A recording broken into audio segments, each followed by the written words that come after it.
Ini sebenarnya untuk nyambungin yang masalah tadi tuh, tiap atom atau molekul menyerap energi yang spesifik ya. Nah, energinya datangnya dari mana? Energinya datang dari cahaya ya. Cahaya berbentuk cahaya tadi atau foton gitu ya. Nah, jadi energi yang spesifik, energinya datang dari mana? Energinya datang dari cahaya ya.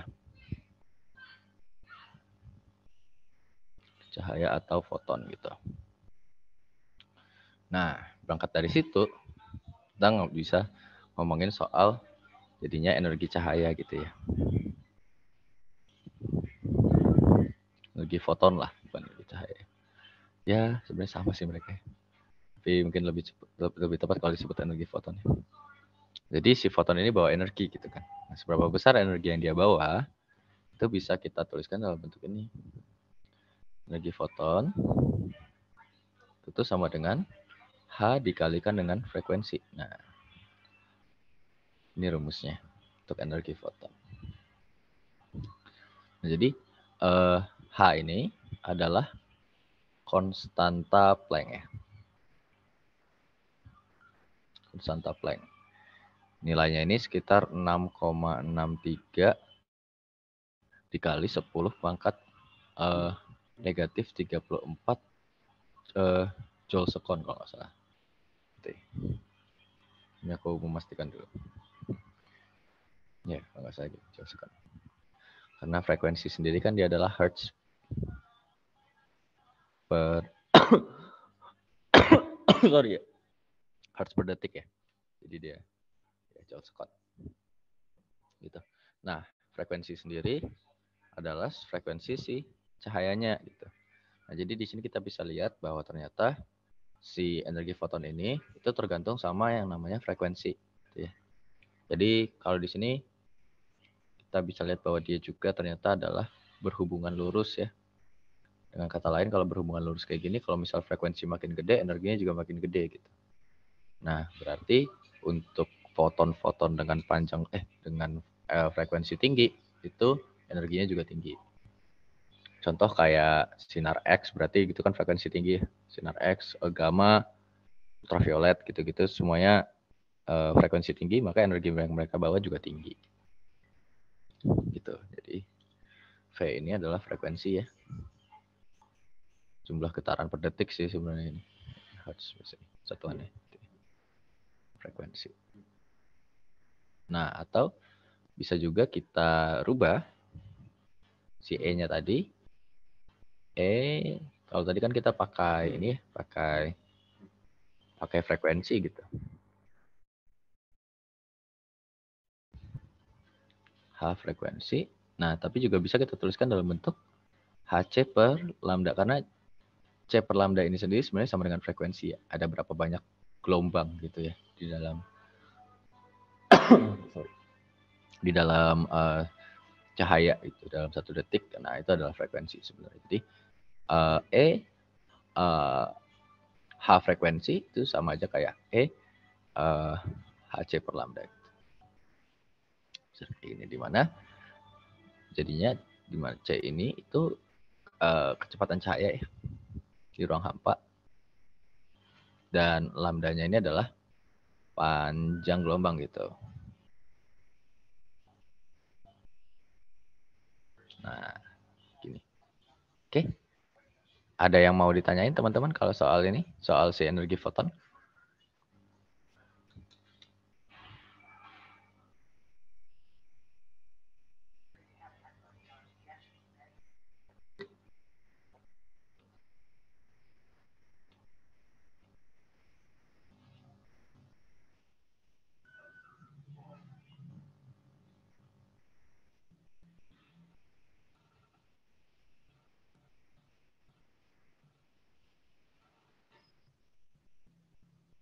Belum ada ya? Oke, kalau belum ada kita lanjut lagi ya. Nah, jadi ini adalah energi foton yang kemudian akan diserap oleh si ini ya, oleh si atom-atom gitu atau molekul-molekul gitu. Ini yang bakal mereka serap. Seberapa besar gitu yang mereka serap ya? Seberapa besar itu tergantung tadi ya, tergantung sama si atomnya. Atomnya jenisnya kayak gimana, itu nanti bakal beda-beda gitu. Nah, jadi tapi ada kayak batasan-batasan gitu yang bisa kita cari. Tapi ini mungkin agak terlalu, ini kayak tambahan aja ya bagian ininya. Nanti aku bakal kasih contoh hidrogen aja buat biar lebih enak aja ya.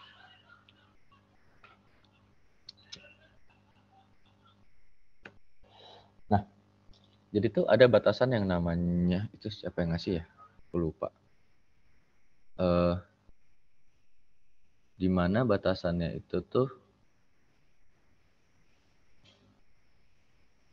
bentar, aku pastiin dulu ya. Aku juga lupa.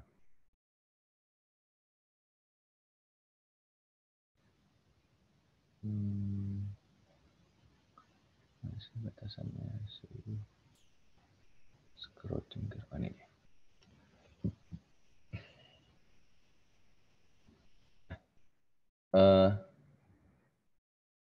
Ini sebenarnya umum ya, maksudnya bukan hanya untuk hidrogen.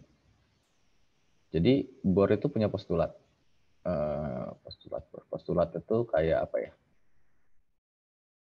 Kayak teori gitulah, tapi kayak level-level, teori itu ada level-levelnya gitu. Ya, sampai dia jadi ada hukum, ada postulat, ada macam-macam gitu ya. Ada hipotesis kan. Tapi aku juga nggak gitu tahu ininya. Tapi ini postulatnya Bohr. Dimana Bohr bilang itu bahwa momentum sudutnya elektron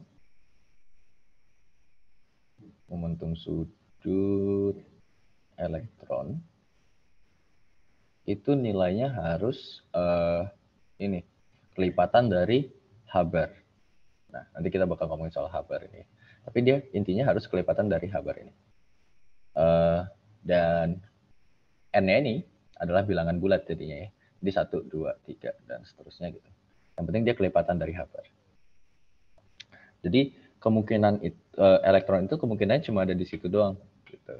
Momentum sudutnya. Jadi nggak bisa diantara misalnya 1,5 gitu. 1,5-nya Haber gitu, nggak mungkin. Jadi dia cuma bisa di situ. Nah, jadi ini berlaku untuk seluruhnya ya. Jadi mau dia di atom hidrogen, mau dia di misalnya CO2, mau dia di H2O gitu. Yang penting si elektronnya itu pasti dia mempunyai momentum sudut kelipatan Haber. Nah, Haber ini adalah konstanta Planck dibagi 2pi. Gitu.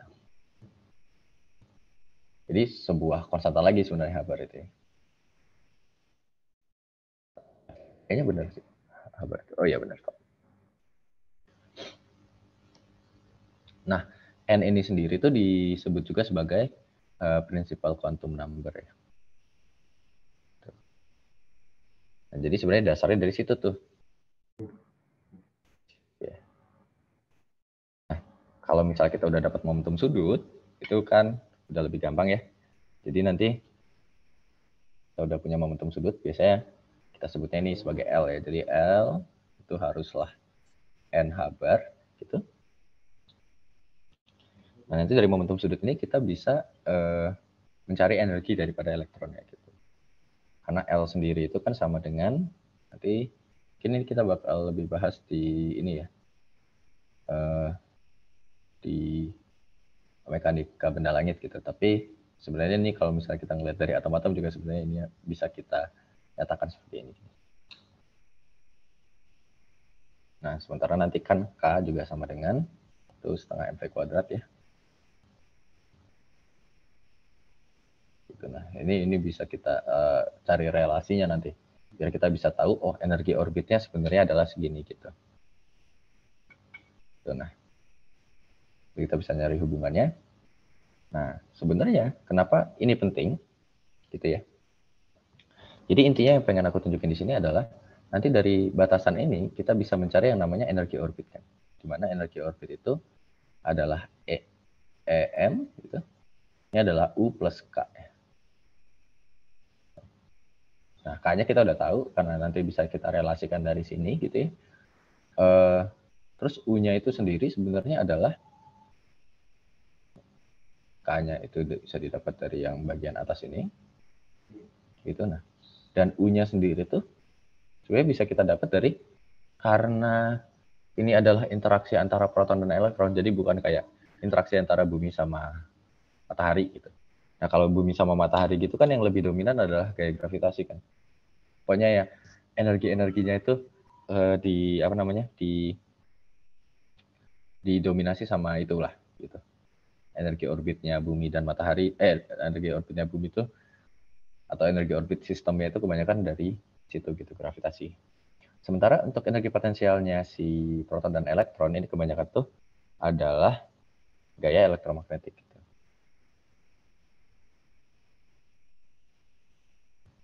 Gaya apa ya namanya? Gaya elektromagnetik gitu.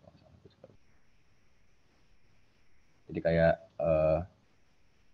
nanti yang kita cari adalah kayak potensial Coulombnya gitu. Itu yang bekerja sebagai energi potensial daripada sistemnya. Gitu. Jadi yang menggerakkan elektron itu nanti kita lihat bisa kita sederhanakan di mana dia itu sebenarnya nggak terlalu terpengaruh oleh si gravitasi antara si elektron sama proton gitu. Tapi yang paling besar malah adalah gaya elektromagnetik antara keduanya. Jadi U-nya itu didominasi sama gaya elektromagnetik untuk si kasus proton dan elektron.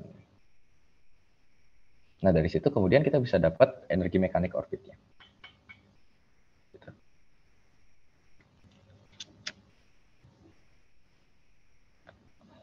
Oke, jadi tadi kita udah dapat nih si energi kinetiknya kita bisa dapat dari momentum sudut karena dia dibatasin oleh hal ini. Terus U-nya juga kita bisa dapat dari gaya elektromagnetik gitu ya. Nah, pertanyaannya, terus energi mekanik ini dipakai untuk apa gitu? Energi mekanik, misalnya energi mekanik elektron ini kita pakai untuk apa? Nah, jadi tadi kalau misalnya kita melihat gambarnya,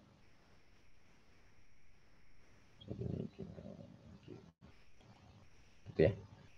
Nah, tiap kulit ini berarti kan misalnya ada elektron ada banyak ya. Nah, elektron yang berada di kulit ke-1, 2, 3, ini semuanya punya energi yang berbeda-beda gitu. Makanya biasanya kita juga menyebutnya itu nggak sebagai kulit, tapi sebagai tingkat energi. Gitu. Jadi tingkat energi 1, tingkat energi 2, tingkat energi 3. Nah, jadi ini masing-masing punya EM yang berbeda-beda. Jadi di sini ada EM1, EM1, di sini ada EM2, di sini EM3.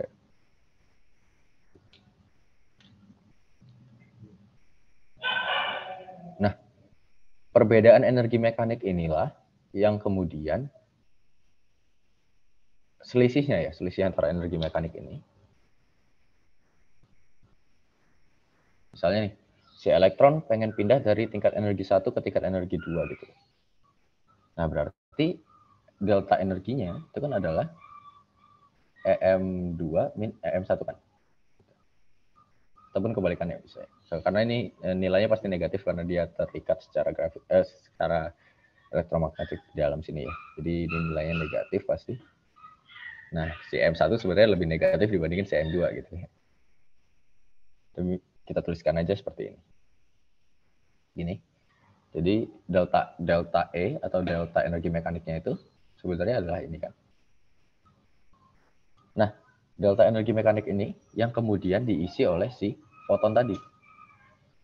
Gitu. Jadi perbedaan energi ini kemudian disuplai oleh foton supaya si elektronnya bisa naik gitu dari EM1 ke EM2. Kayak gitu. Nah, kalau misalnya dia pengen naik ke EM3 berarti selisih EM-nya ini kemudian yang akan disuplai oleh oleh foton gitu supaya dia bisa naik. Misalnya aja ya, si di tingkat 1 gitu. Di tingkat 1 energi mekaniknya itu negatif 10 EV misalnya gitu. Misalnya aja ya. Misalnya negatif 10 EV. Nah, terus di tingkat ini aku tulisin aja.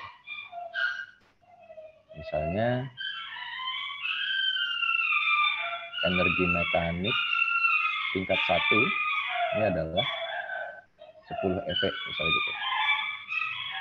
Energi mekanik tingkat 2 misalnya adalah 5 EV. Ini tuh kayak joule gitu lah. Jadi ini sebenarnya mirip apa ya? Kemarin kan kita sempat ngebahas Jansky gitu. Nah, Jansky dan flux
Kak, nggak ada suaranya.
Oke, kita lanjut lagi ya. Nah, bentar. Oke, suaraku masih kedengeran nggak ya? Atau udah kecil banget? Udah. Oke.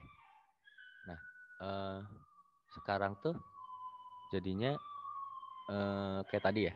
Jadi dia punya energi mekanik 1, negatif 10 EV. Nah, terus dia pengen pindah ke energi mekanik 2 atau tingkat energi 2 dengan energi orbit negatif 5 EV gitu ya. Nah, jadi ada perbedaan nih. Ada perbedaan sekitar 5 EV gitu. Jadi kalau kita pengen naik, itu kita harus menambahkan sebanyak 5 EV. Atau 5 elektron volt gitu ya. Jumlah energi yang harus kita tambahin. Nah, jumlah 5 elektron volt ini tuh kita dapatnya dari mana? Itu tuh kita dapatnya dari foton. Datangnya dari foton gitu. Jadi foton yang menyediakan 5 EV ini gitu. Nah, misalnya kita pengen naik lebih tinggi lagi. Misalnya dari energi mekanik 1 misalnya. Kita mau naik ke energi mekanik 3 ya kan. Nah, ternyata di sini bedanya kayak harus tambahin 7 EV gitu ya. Nah, kalau gitu nanti si elektronnya bakal ngambil yang 7 EV. Foton dengan energi 7 EV gitu. Jadi dia nggak bakal ngambil yang lain. Dia cuma ngambil si 7 EV-nya aja. Gitu. Dia nggak ngambil yang, misalnya, bisa nggak kalau misalnya 7 EV nih, yang diambil itu 5 plus 2 misalnya gitu. Nggak bisa. Dia cuma bisa ngambil yang 7 aja. Jadi dia nggak bisa ngambil 5, terus dia nambahin 2 lagi dari mana gitu. Nggak bisa gitu. Dia memang harus pas gitu ya. Nah, itu juga yang membantu kita untuk kayak tahu gitu kan. Karena misalnya ini ada suatu atom gitu ya, dia nambahnya 7 EV nih gitu.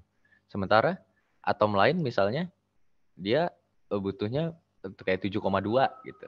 Nah, itu masing-masing spesifik sendiri-sendiri foton yang bisa diambil kayak gitu. Itu yang bisa soalnya kalau misalnya ternyata bisa digabung-gabung gitu kan. Misalnya kayak 7 EV bisa 52, bisa 34, bisa 16 gitu-gitu. Nah, itu kan nanti jadinya ada banyak banget gitu ya. Nanti jadi susah kita ngebedainnya. Nah, untungnya itu tuh si foton ini ternyata diambil spesifik kayak gitu. Jadi dari EM1 ke EM3 itu pasti 7 EV yang diambil kayak gitu. Jadi nggak mungkin 1 tambah 6 dan lain-lain gitu kan. Jadi nanti satu EV misalnya itu bakal diambil sama atom lain kayak gitu. Atau si 6 EV itu nanti bakal diambil sama atom lain. Jadi kita tahu sekarang, oh ternyata atom ini tuh yang ngambil 5 EV sama 7 EV. Jadi kalau misalnya nih kita kehilangan cahaya, gitu ya, kehilangan cahaya dengan energi 5 EV dan cahaya dengan energi 7 EV. Oke, sekarang kita tahu bahwa ternyata di awan atmosfer atau di daerah nebula tersebut itu tuh ada banyak atom ini, atom yang sekarang gitu. 5 EV dan 7 EV ini. Gitu. Jadi kombinasi-kombinasi itu.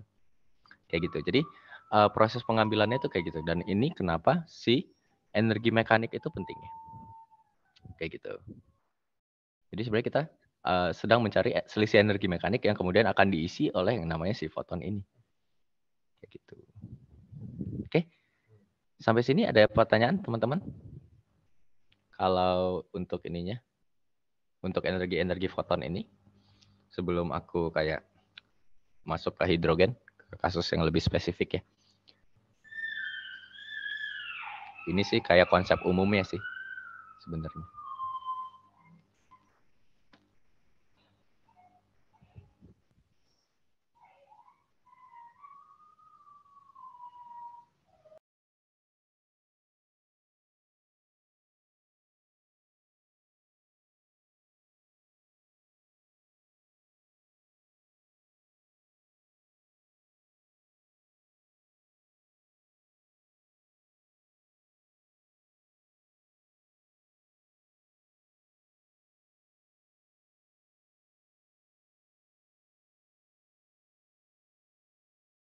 Oke, kalau belum ada pertanyaan kita lanjut lagi ya.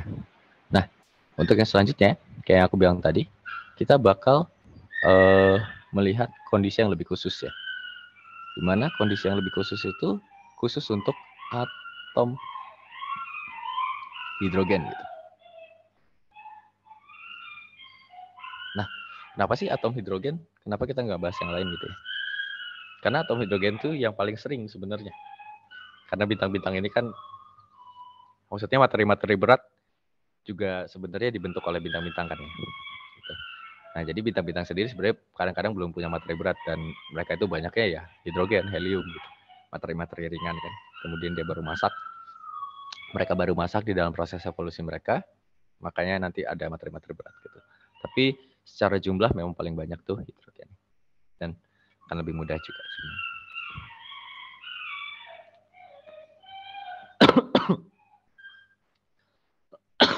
Sorry.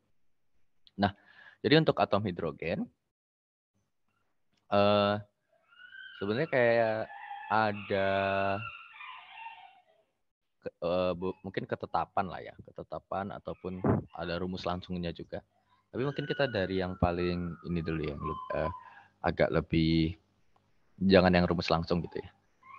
Nah, untuk atom hidrogen, jadi atom hidrogen itu dia tingkat energinya atau aku bisa bilang E-nya lah ya, EM-nya lah, EM-nya kayak yang di atas tadi. EM-nya tuh sebenarnya bisa kita deketin pakai rumus ini, negatif 13,6 EV per N kuadrat gitu. Ini sebenarnya bisa kita pakai ini gitu. Nah, terus isinya apa aja sih gitu kan? Nah, N ini adalah tingkatnya sebenarnya, tingkat kulitnya.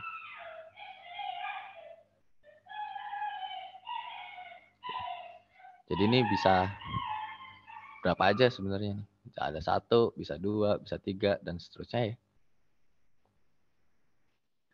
Contoh, kita pengen nyari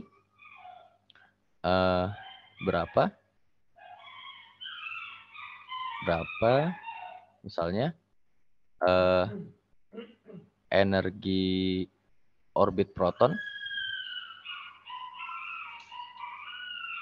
di tingkat paling dasar misalnya gitu.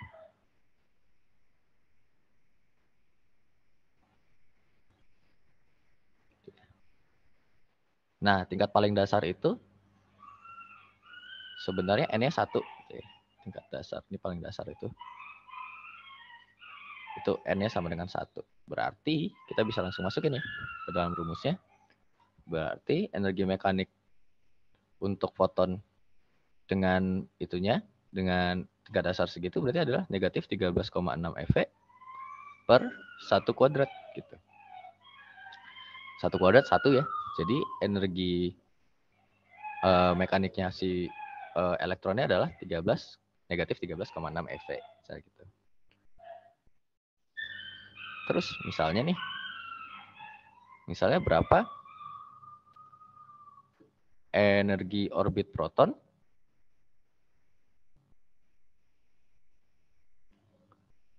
di tingkat 2 misalnya gitu. Misalnya ya. Tadi kan energi orbit proton di tingkat paling dasar nih. Sekarang berapa energi orbit proton di tingkat 2? Nah, berarti tingkat 2 kan N-nya sama dengan 2 ya. Berarti sekarang misalnya nih aku kasih nama EM1 ya. Berarti EM2-nya adalah negatif 13,6 eV dibagi dengan 2 kuadrat. Berarti 13,6 dibagi 4 ya. 13,6 dibagi 4 itu berarti adalah 3,4 ya. Negatif 3,4 eV berarti. Gitu kan. Nah, jadi kayak gitu cara cari untuk, ini hidrogen dong ya. Hidrogen dan bukan yang ini. Dan bukan yang isotop gitu. Jadi bukan yang elektronnya ada 2 atau gimana gitu ya. Atau ada nukleusnya. Tapi sebenarnya hidrogen secara umum sih. Soalnya kan energi apa namanya? Misalnya gaya yang dominan gaya elektromagnetik, jadi nambahin nukleus juga sebenarnya nggak ngaruh ya, asal yang penting charge-nya aja. Charge-nya kalau dia sama maka perilakunya akan sama. Jadi menurutku isotop juga nggak gitu ngaruh sih. Atau ngaruh ya? Ngaruh ding, soalnya elektron kan nambahin charge ya. Dan charge-nya sama charge-nya proton beda, sama persis kan. Cuma ini. Di isotop ngaruh, tapi ini misalnya kasusnya 1 proton 1 elektron. Terus kita pengen cari ini, berapa selisihnya misalnya, berapa selisih keduanya. Selisih keduanya. Nah berarti selisih keduanya kan tadi adalah, sorry aku pakai warna merah ya, soalnya. Tapi selisih keduanya adalah delta EM, tadi adalah EM1 dikurangi dengan EM2. Nah berarti negatif 3,4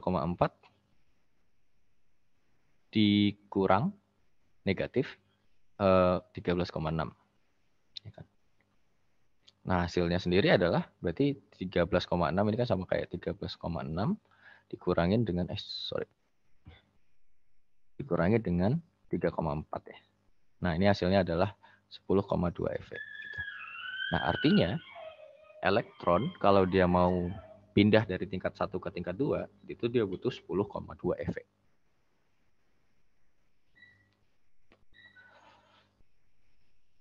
Nah sekarang kita bisa cari tahu nih. Oh kalau gitu untuk nutupin 10,2 eV itu tuh foton berapa sih yang diserap sama si elektronnya gitu. Nah, misalnya berarti pertanyaannya sekarang jadi foton dengan panjang gelombang berapa?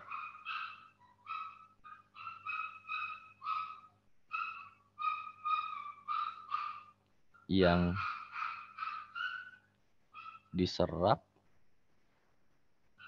elektron yang pindah dari tingkat 1 ke tingkat 2 gitu.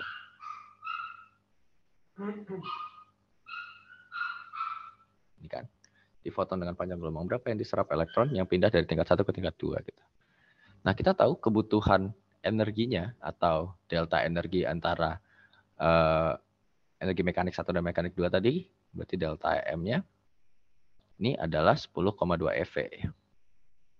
Nah, ini harus disediain sama si proton gitu. Sama si foton.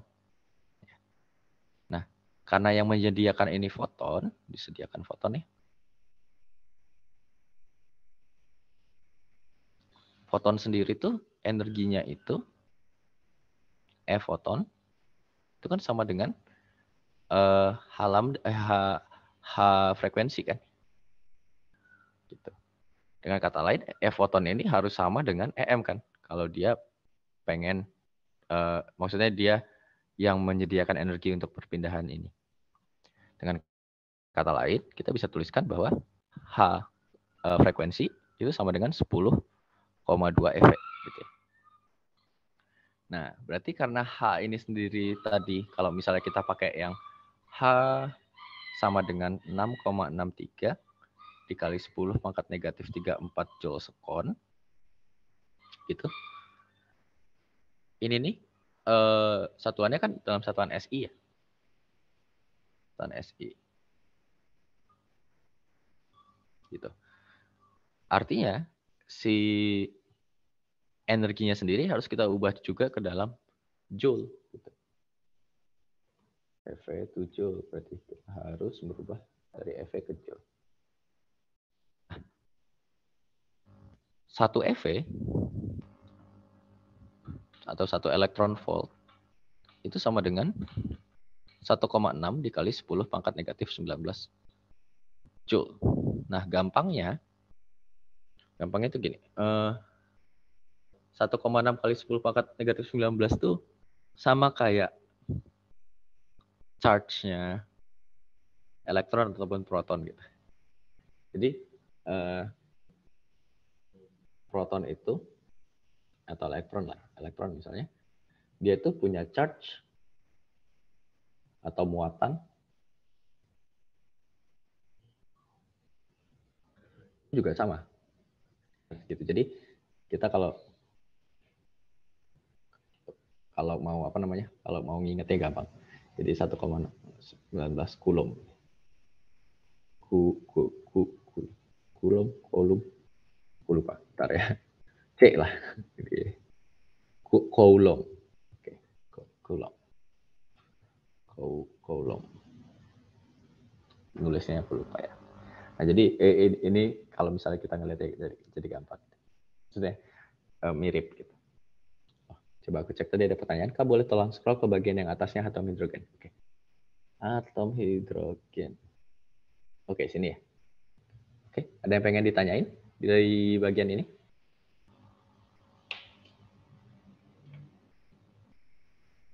Bentar ya, ada teman yang nanya.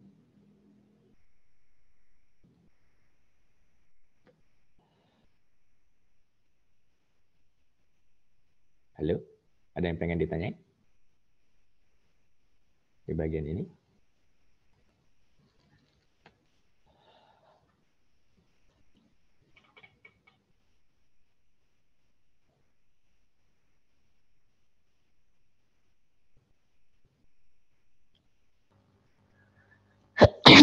Sorry. Itu nilai EV-nya tetap atau bisa berubah? Maksudnya nilai EV-nya siapa nih? Si energi mekaniknya atau selisihnya?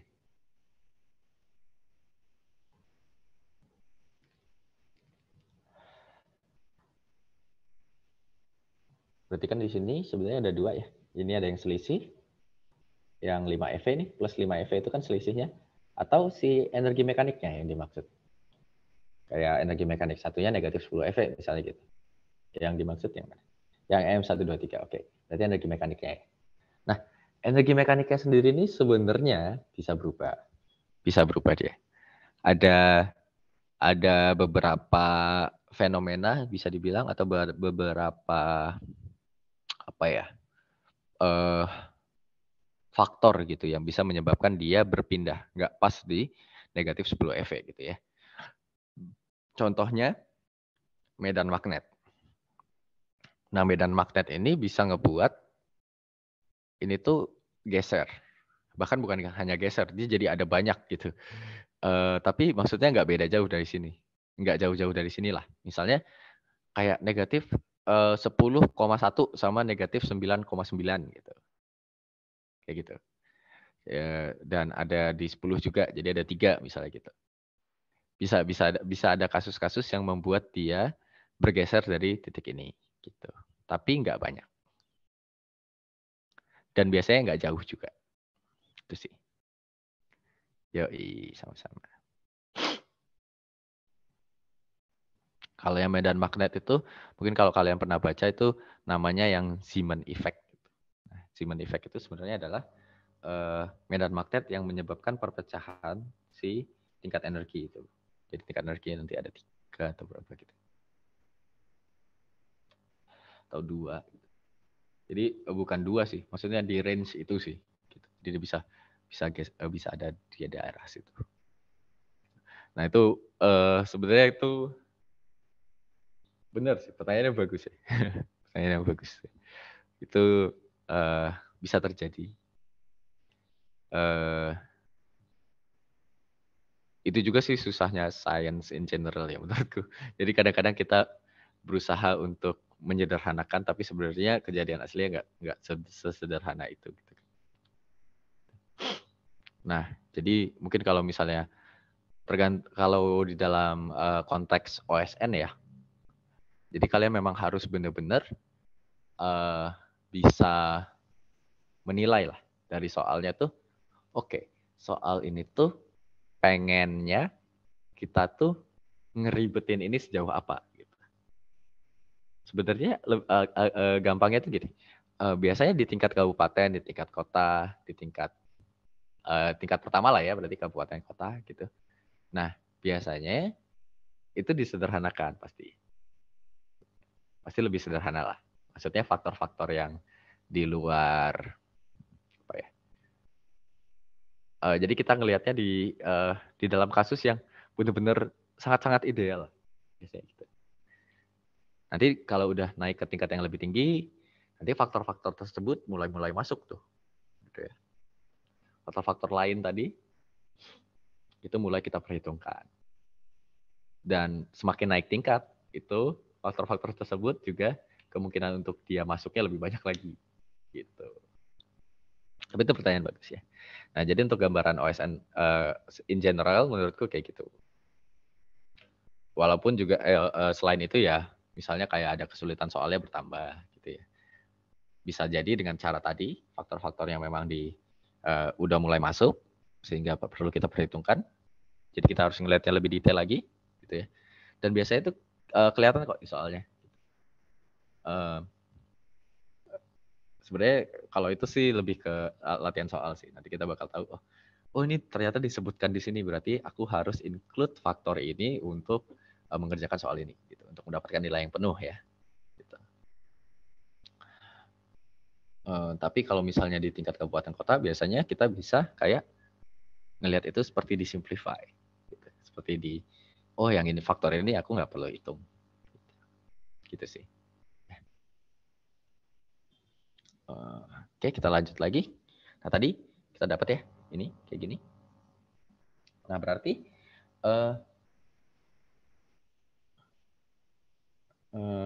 beda energinya,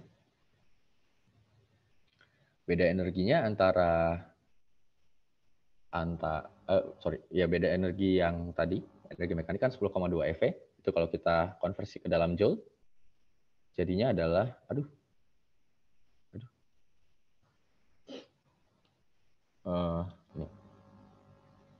berarti hanya itu, HV, berarti itu sama dengan 10,2 eV, kita kalikan dengan 1,6 dikali 10⁻³ Joule per eV, ya.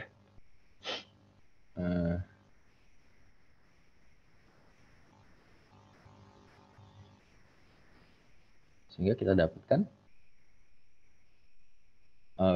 hasilnya itu adalah 1,632 dikali 10 pangkat negatif 18 Joule. Itu kita dapetin ya.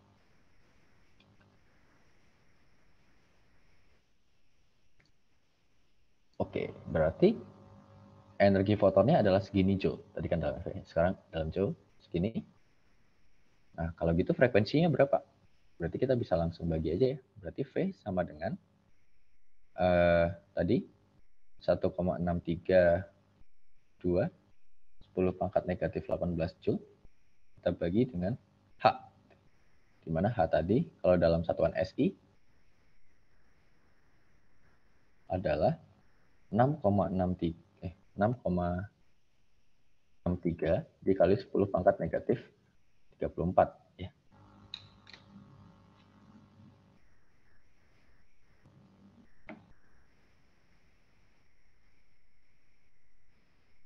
Sehingga kita dapat frekuensinya itu wah besar sekali ya. Harusnya memang besar sih. Nah, 2,46 dikali 10 pangkat 15 Hz. Jadi frekuensinya segitu. Artinya apa? Artinya dalam 1 detik kalau misalnya gelombang itu kan bentuknya seperti ini. Nah, cahaya juga gelombang juga kan. Jadi dia bentuknya kira-kira seperti ini. Nah, satu gelombang itu adalah misalnya dari sini sampai sini. Nah, ini tuh dihitung sebagai satu gelombang ya. Satu lambda. Nah, berarti ada 2,46 dikali 10 pangkat 15 kali gelombang ini gitu di dalam 1 detik. Waktu cahaya itu merambat 1 detik, nah itu ada 2,46 dikali 10 pangkat 15 Hz. Kayak gitu. Nah, karena kita nggak biasa ya pakai Hertz ya mungkin ya. Kurang biasa pakai Hertz mungkin. Coba kita cari kayak panjang gelombangnya berapa sih? Panjang gelombang fotonnya adalah gitu.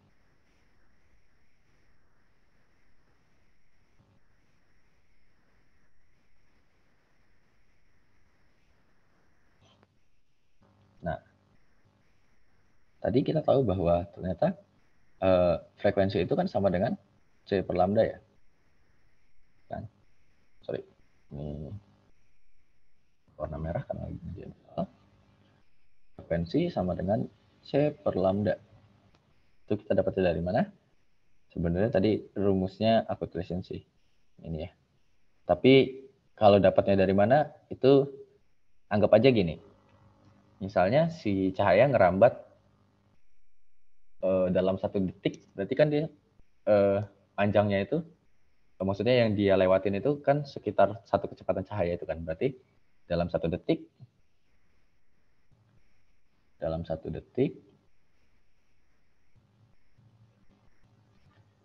cahaya berjalan traverse jalan sejauh 3 kali 10 pangkat 8 meter kan. Gitu. Nah, tadi frekuensi itu kan adalah jumlah gelombang selamat dalam 1 detik kan. Nah, dalam 1 detik tadi cahaya jalan 3 kali 10 pangkat 8. Dan 1 gelombang panjangnya adalah lambda.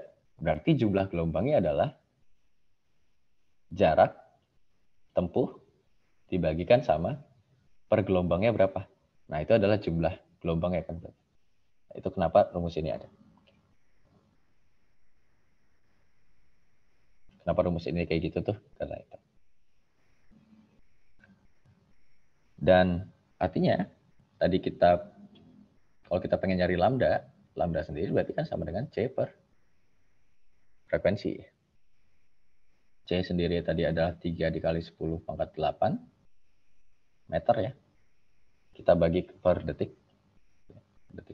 Nah, terus frekuensinya adalah 2,46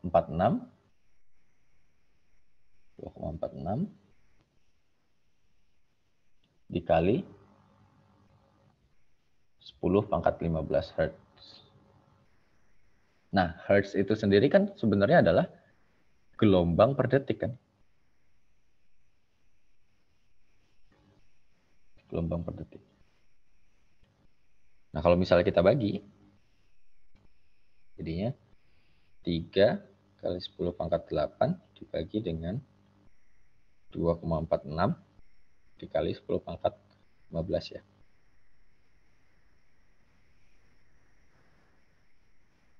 Itu kita dapatnya adalah 1,22 lah, sekitar 1,22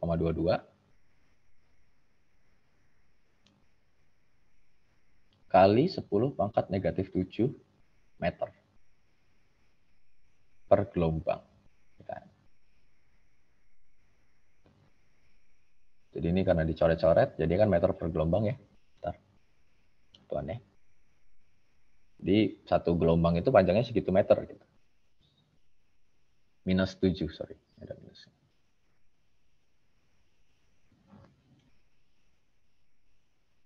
Kalau misalnya, ini kan masih dalam, ini ya, masih dalam meter. Kalau dalam nanometer tinggal kita, ini aja ya. 1,22 dikali 10 pangkat negatif 7 meter. Kalau kita mau ubah ke dalam nanometer, berarti dikali 10 pangkat 9 aja. Nanometer per meter gitu kan. Jadi bisa dicoret.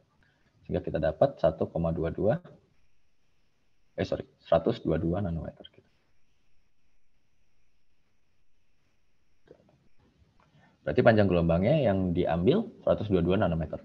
Nah, kalau misalnya di suatu awan, itu dia punya hidrogen, itu dan terjadi perpindahan dari kulit 1 dan kulit 2, berarti kalau misalnya kita ngelihat di daerah sini, nah ini O122 masih di belakang sini lagi ya, di sebelah kirinya lagi. Nah, itu bakal diambil sama si atom hidrogennya gitu. Nanti jadi ada absorpsi di daerah situ. Nah, ada satu lagi, satu satuan lagi, yang menggambarkan panjang gelombang juga, yaitu angstrom ya. Nah, ini kan nanometer nih, kalau misalnya kita mau rubah ke dalam angstrom, kita langsung kali 10 aja ya, jadi 10 angstrom per nanometer gitu. Dengan kata lain ini jadinya, karena ini bisa kita coret, jadinya 1220 angstrom. Itu ada satu apa ya, kayak EV tadi juga, atau kayak Jansky kemarin, ya ada satuan lagi yang namanya angstrom. Tulisannya itu kalau nggak salah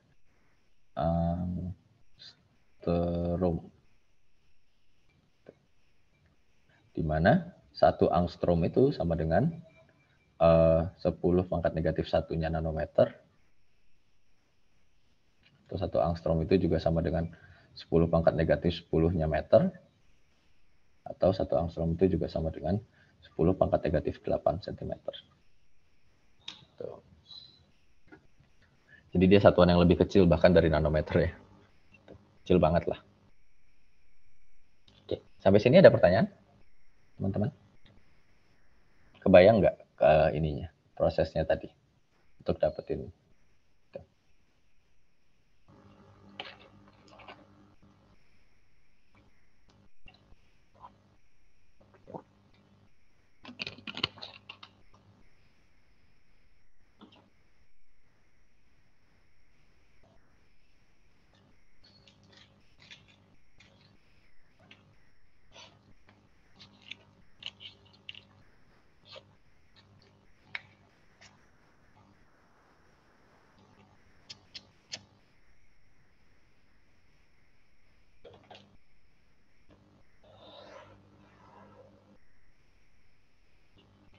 Oke, udah nggak ada pertanyaan ya. Nah, sebenarnya ada kayak rumus langsungnya, apalagi untuk hidrogen ya. Nah, rumus ini tuh langsung dapat kayak si ininya. Langsung dapat kayak fotonnya gitu. Sebenarnya rumus ini juga turunan dari apa yang aku jelasin di atas tadi ini ya. Jadi yang semua ini sebenarnya kalau diturunin jadinya rumus yang terakhir ini. Tapi tadi aku pengen ngejelasin kayak prosesnya gitu biar lebih ngerti aja. Nah, rumus langsungnya itu bentuknya kayak gini. 1 per lambda sama dengan ada konstanta Rydberg 1 per n kuadrat dikurangi dengan 1 per m kuadrat gitu. Kayak gini.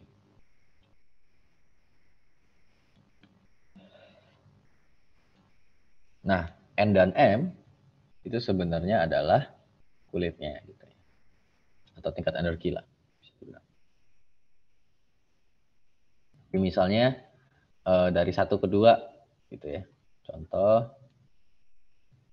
perpindahan dari 1 ke 2. Maka nanti n-nya sama dengan 1, m-nya sama dengan 2 kayak gitu.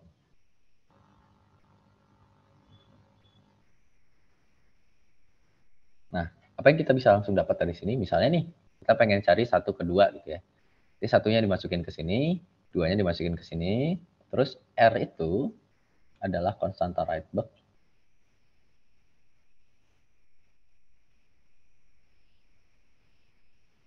Itu sekitar 109,678 kalau nggak salah.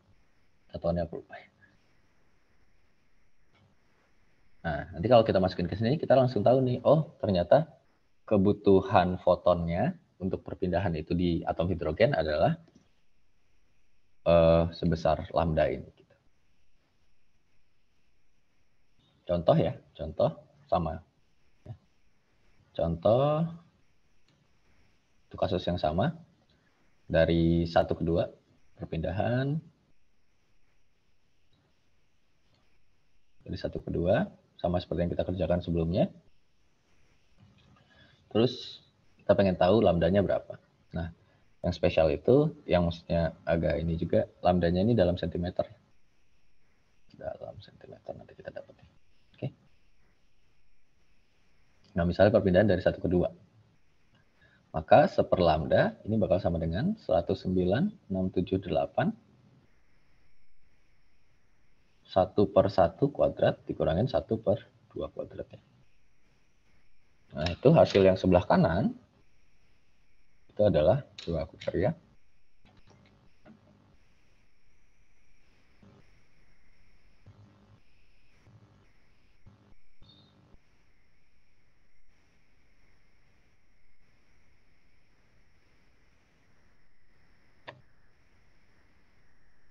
Rp8.258,5.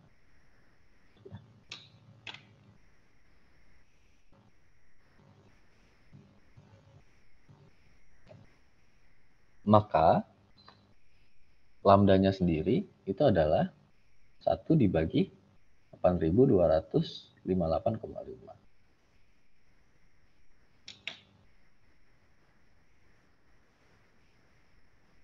Yang hasilnya adalah 1,2. Di sini sih 116 ya. 1,216. Tadi kan kita dapetnya 122 ya. Nah, itu tuh kenapa bisa beda gitu ya. Kadang-kadang mungkin kalian nyari beda. Nah, itu tuh gara-gara konstanta biasanya. Konstantanya seteliti apa gitu kan. Terus kayak sebenarnya negatif 13,6 tadi kan juga sebuah konstanta ya. Nah, itu seteliti apa itu yang juga berpengaruh. Oke.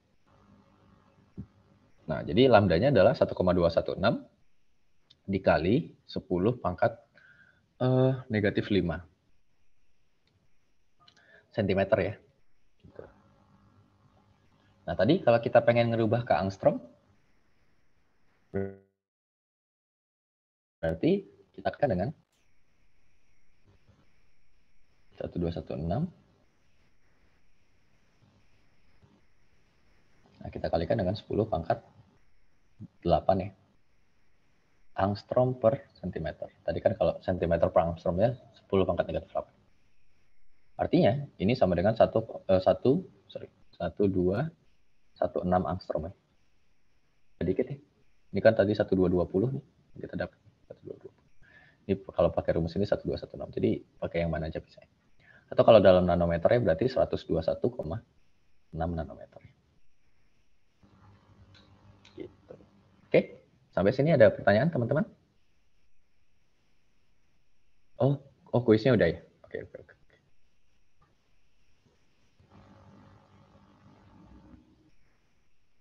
Oh, Mas Putra, kuisnya dikerjakan kapan ya? 10.45 sampai 11. Oke.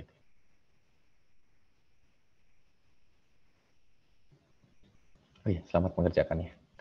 Sorry. Lewat.